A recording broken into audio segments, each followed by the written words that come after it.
All right, so let's talk about cheating for a moment. So one thing that I've interacted with people with one-on-ones and things like that I've heard several times is people saying like, I can't believe they would cheat on me because like they didn't have any time. Like they didn't have any time to cheat on me. Like they were with me like 24/7, or they were with me all the time except for when they're at their job, or et cetera, et cetera. And they start saying like, I don't even see how it's possible. And we start talking about it, or they start researching, or they start figuring out like in the relationship, like, oh, like this person actually did cheat because they said they were going to their job and they actually didn't. They went to someone else's house, or they said they had this long commute to get someplace else and they weren't. They were actually with someone else.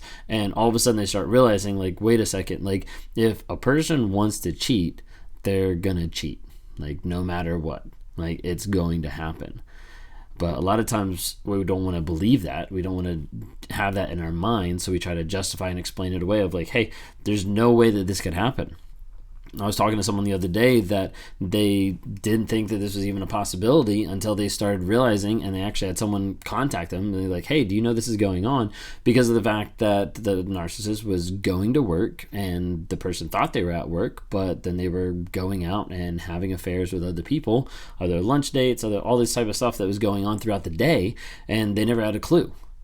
And I'm not saying this to like make people paranoid or anything like that, but you know, at times you might have had in the relationship that you're with your narcissist kind of like a gut feeling of like, maybe he's cheating on me, or maybe she's starting to see someone else, because like the responses are different, the interactions different, the affection's different, the texting, the calling, everything is like something seems off.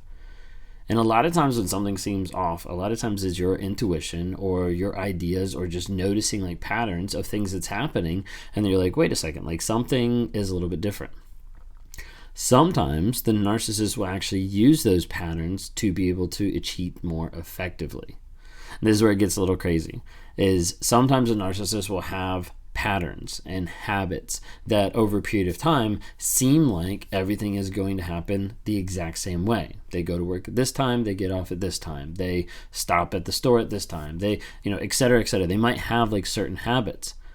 And so then I hear from other people when they're finding out about these cheating relationships happening, like outside of their relationship or outside of their marriage, of the narcissist is very habitual in communicating a certain way. Like they said this at this time, they said this at this time. Well, unbeknownst to them is whenever they communicated those things, they were with someone else. They were in bed with someone else. And all this type of stuff like ends up trying to keep the facade of there being an actual relationship, there being a real relationship, when the person who's cheating is all over the place with multiple different people at multiple different times, all over the place. And with cheating, a lot of times we want to be able to justify it. Like not justify what they're doing, but in the abusive relationship, a lot of times the person who's on the other side doesn't want to believe it. They want to justify like, oh, well, maybe they're just hanging out with friends, or maybe they're just, this type of relationship. And a lot of times you'll see them defend them. You'll see them defend the thought, the feeling of what it might be going on. Sometimes that's purposeful on like the narcissist side, where they actually try to manipulate, try to encourage, the empath or the other person in the relationship being the one to actually stick up for them and to defend them at different times.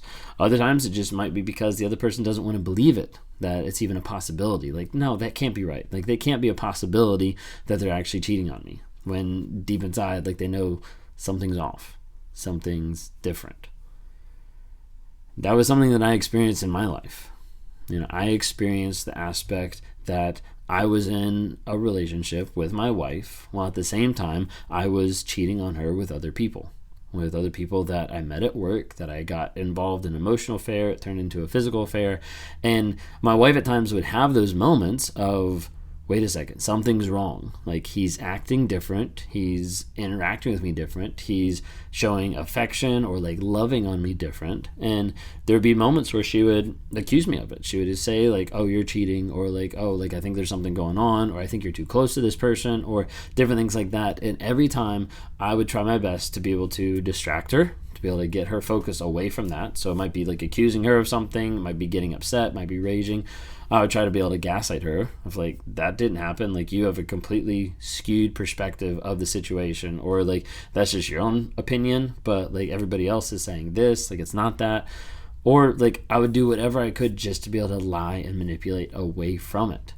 To the point at times where there would be moments where she or other people that knew me were actually coming to my defense about other people bringing up an issue. So with where I worked, like I interacted with a lot of different people. A lot of different people saw me in different aspects, and there was, rumors. There's things going around of like, oh, like maybe this is happening. Like, oh, maybe this is happening. And as a result, like there would be other people who would come to my defense and be like, no, like that can't be happening because he's not like that, or he doesn't do that, and all these type of things would happen. And as a result, people didn't want to believe it. Why would someone want to believe it? Because people shouldn't be doing that, obviously. But that would be what would happen, is a narcissist sometimes will have people in their lives where they've manipulated, they've gaslit so much that those people ignore the red flags, ignore the gut instinct, ignore the thoughts that's actually going on. And as a result, they in turn are trying to justify, like explain it away in one sense, or they're actually coming out and they're saying like, no, like this isn't happening, like y'all are wrong.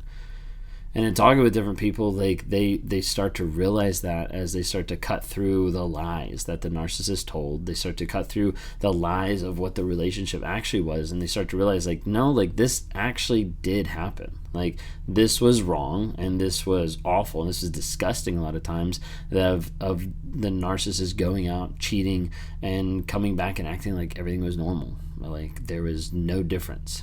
And they start to see through different aspects, through different things that get revealed, through accounts, through people, through different things they've seen, whatever it might be, of like, no, like this was actually a real thing that happened.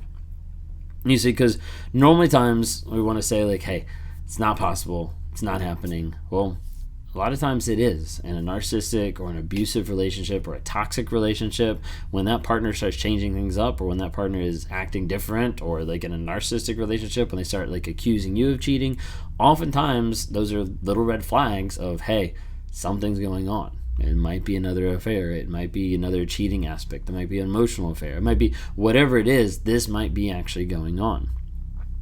Another thing with cheating that I found it like really interesting, especially just seeing like correlations and seeing like a lot of patterns and repetitions, is several people talking about their narcissistic relationships, and when they found out about it, when they found out where they talked to the person that they were cheating with, when they talked to another person who didn't even realize that they were married or didn't even realize that they were together, and you start realizing like, hey, they had like completely separate lives, they start seeing like that they're doing the same exact thing. So I had someone who I was talking to the other day that was like, I really think that my narcissist just viewed me as an object and the other individual as an object, and as a result, everything was interchangeable. The communication, the style, the love bombing, the interactions, the sex, like everything like that was just completely interchangeable. Of like, I'll get it from this person or I'll get it from this person. Like that's what the other person said, like as they were just looking back at their narcissistic relationship. And what they started to realize is after the narcissist left and they actually compared notes with the other person who had no clue about them at all, they started realizing that they were literally getting told the same exact thing. And he was saying one thing to one girl and he was saying the same thing to the other girl. And she was talking to me about it, and she was like, that's really disgusting, and all this kind of stuff. And I was like, yeah, like totally get that. And she was like, why would he do that? And I was like, honestly, from a narcissist perspective and from a former cheater's perspective, like doing that makes it very easy. It makes it very clear to be able to keep the lies simple. Because as a narcissist, as a cheater, when you're in that type of environment, you're trying to keep all the pieces from unraveling. And it can unravel at any second when someone discovers this, or when someone says this, or someone contacts this person. And so as a result, you're trying to keep everything as close to the truth as possible, or as interchangeable as possible. So if you can communicate the same information to one person as you do the other person, then when you bring it up randomly in conversation, you don't get in trouble for someone to be like, you never told me that. Be like, yeah, I did. I told you. Oh, wait, that was the other person.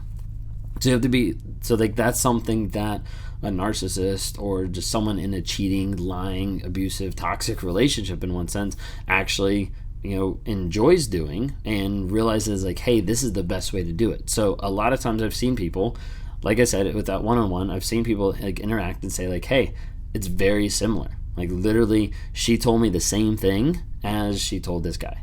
and like back and forth. And it's just kind of, it's surprising, it's surprising for a lot of people to think that.